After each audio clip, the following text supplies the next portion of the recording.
Assalamualaikum warahmatullahi wabarakatuh. Jumpa lagi di channel yang keren ini, channel Mas Yano. Oke adik-adik, materi kali ini adalah sistem koloid, di mana hari ini kita akan membahas mengenai sifat-sifat koloid. Ada koloid liofil dan koloid liofob dan pembuatan koloid. Oke, kita bahas satu persatu dari sifat-sifat koloid. Pembahasan kita yang pertama mengenai sifat-sifat koloid. Oke, jadi ada 7 sifat koloid yang perlu kita pelajari adik-adik. Nah, ada yang pertama itu sifat yang pertama adalah efek Tyndall. Efek Tyndall. Apa itu efek Tyndall? Jadi efek Tyndall itu adalah penghamburan cahaya. Pengertian secara sederhananya adalah penghamburan cahaya. Oke, nah peristiwanya seperti ini adik-adik, penghamburan cahaya ya.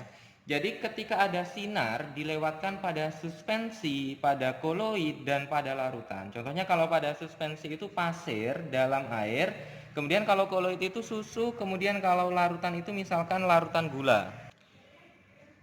Nah, ternyata jika dilihat tegak lurus dari arah datangnya cahaya, ternyata lintasan cahaya itu akan terlihat jelas pada suspensi dan koloid. Akan tetapi pada larutan, cahaya tersebut tidak terlihat.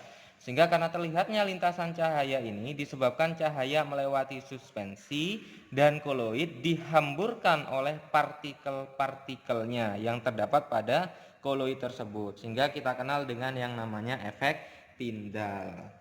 Oke, jadi kata kuncinya adalah penghamburan cahaya adik-adik. Nah, penghamburan cahaya atau efek Tyndall ini contohnya adalah sorot lampu mobil pada malam hari. Sorot lampu mobil pada malam hari.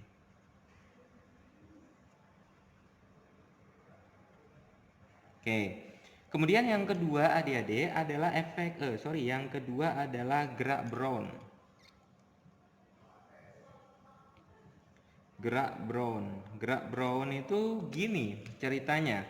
Jadi gerak Brown itu apabila ada dispersi koloid diamati di bawah mikroskop dengan pembesaran yang tinggi, maka nanti akan tampak adanya partikel yang bergerak dengan arah acak atau tidak beraturan. Sehingga gerakan-gerakan tersebut mempunyai lintasan lurus. Nah, gerakan partikel koloid dengan lintasan lurus dan arah acak tersebut, maka kemudian kita kenal dengan gerak Brown. Atau kata kuncinya, gerak Brown itu adalah gerak zigzag. Gerak zigzag atau gerak acak. Kemudian yang ketiga adik-adik adalah adsorpsi. Jadi yang ketiga itu adalah adsorpsi. Oke, apa itu adsorpsi? Oke, pengertian dari adsorpsi itu seperti ini adalah peristiwa penyerapan muatan oleh permukaan partikel koloid. Jadi adsorpsi itu terjadi karena adanya kemampuan partikel koloid yang dapat menarik atau ditempeli oleh partikel-partikel kecil. Nah, ketika kemampuan menarik ini disebabkan adanya tegangan permukaan koloid yang cukup tinggi, sehingga ketika partikel yang menempel itu nanti akan cenderung dipertahankan pada permukaannya. Nah, inilah yang dinamakan sebagai adsorpsi.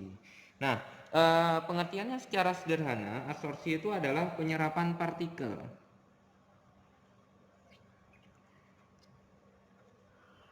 Penyerapan partikel. Contohnya adik-adik, contohnya terjadi pada pewarnaan kain. Contohnya terjadi pada pewarnaan kain. Oke. Nah, kemudian yang keempat, sifat yang keempat yang dimiliki oleh koloid adalah elektroforesis. Kita kenal dengan yang namanya elektroforesis. Nah, elektroforesis ini adalah pergerakan partikel-partikel koloid yang bermuatan. Jadi ada muatannya nanti. Jadi elektroforesis itu adalah pergerakan partikel koloid yang bermuatan.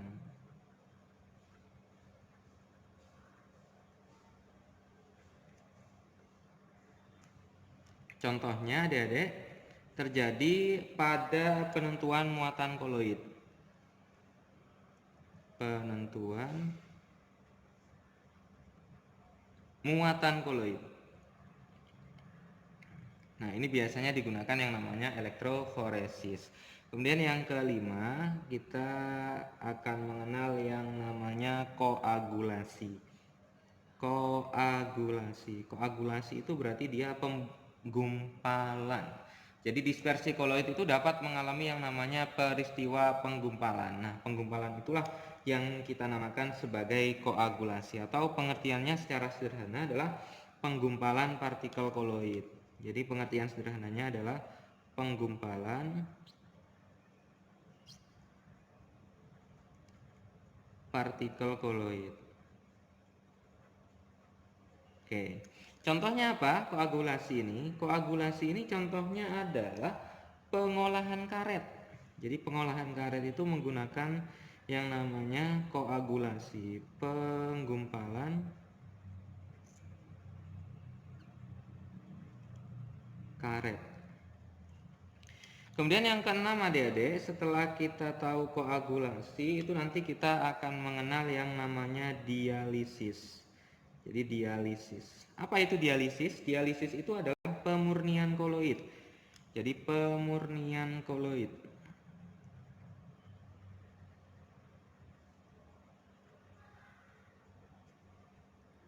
Contoh pemurnian koloid ini biasanya pada pencucian darah. Jadi cuci darah itu menggunakan yang namanya dialisis, pemurnian koloid, pencucian darah ya. Kemudian yang selanjutnya, yang terakhir adalah koloid pelindung. Yang terakhir adalah koloid pelindung.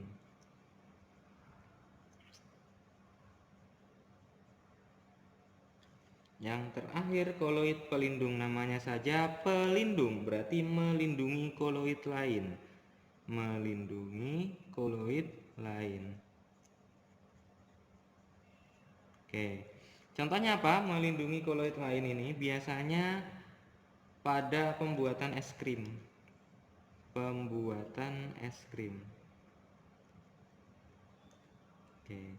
Jadi ini adalah sifat-sifat yang terdapat pada koloid. Nah, selanjutnya kita akan mengenal yang namanya koloid liofil dan koloid liofob.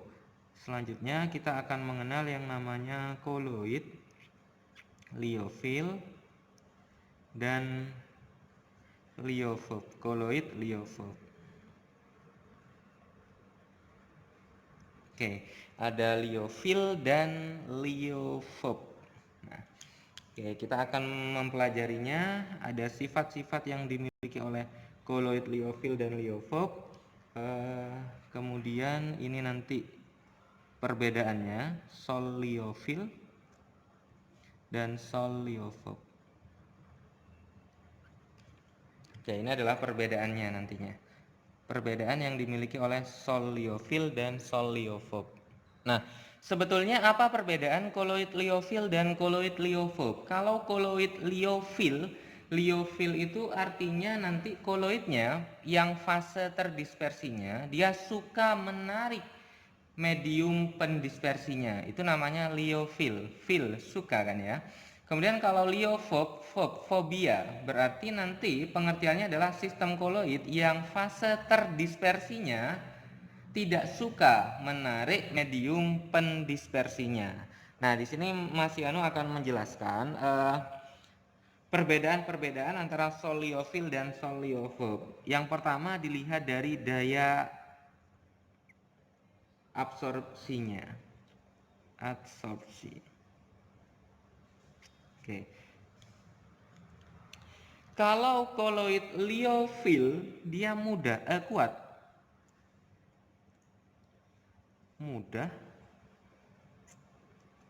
mengabsorpsi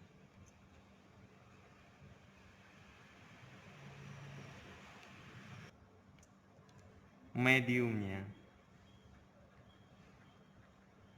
Oke. Kalau soliofob tidak mengabsorpsi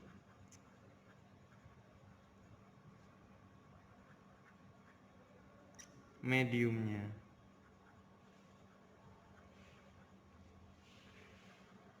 Oke, itu adalah perbedaan yang pertama kalau dilihat dari daya absorpsinya. Kemudian kalau dilihat dari efek Tyndall,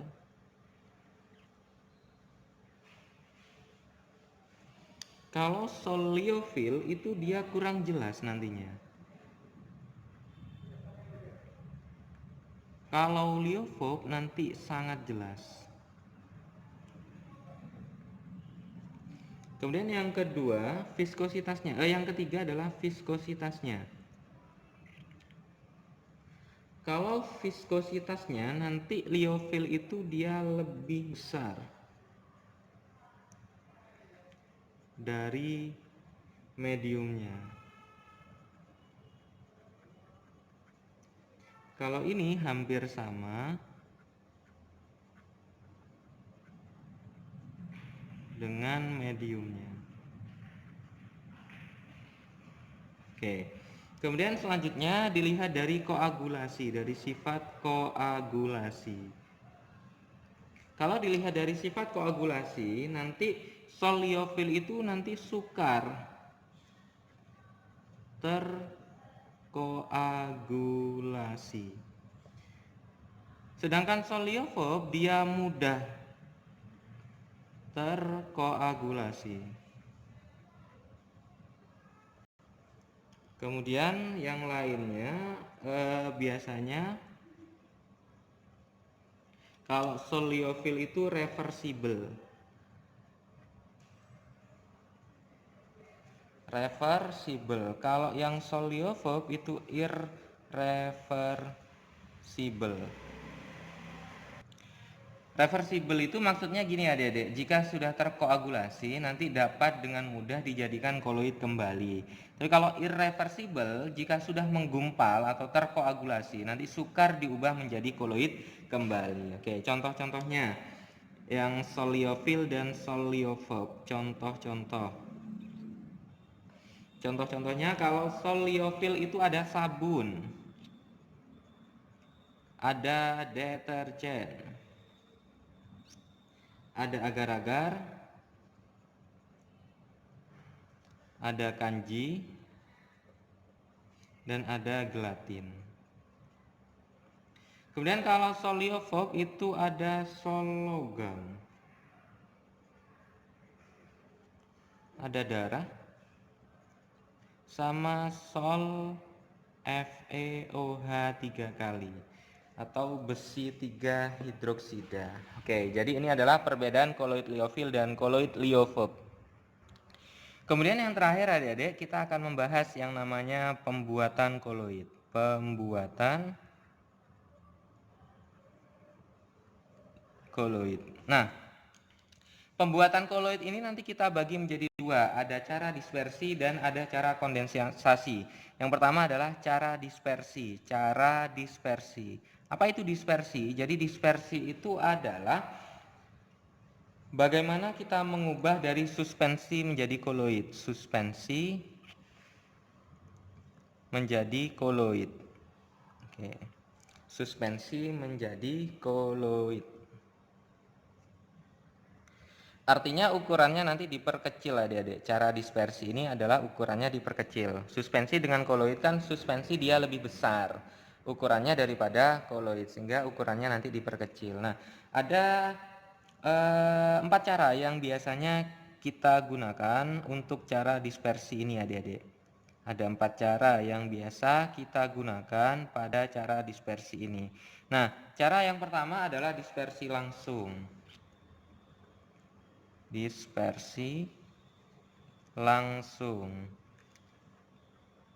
Nah, dispersi langsung ini adalah biasanya menggunakan mekanik. Cara ini dilakukan dengan memperkecil zat terdispersi sebelum didispersikan ke dalam medium pendispersinya. Jadi, ukuran partikel itu dapat diperkecil dengan cara apa? Dengan cara menggiling, menggerus, sampai ukuran partikelnya nanti dia akan mengecil. Nah, itulah yang dinamakan sebagai dispersi langsung. Kemudian yang kedua adalah homogenisasi. Yang kedua adalah homogenisasi. Nah, apa itu homogenisasi? Homogenisasi itu adalah misalnya gini, pada pembuatan susu kental manis yang bebas dari kasein itu biasanya dilakukan dengan mencampurkan serbuk susu skim ke dalam air di dalam mesin yang namanya homogenisasi. Sehingga partikel-partikel susu itu nanti berubah menjadi seukuran dengan partikel koloid.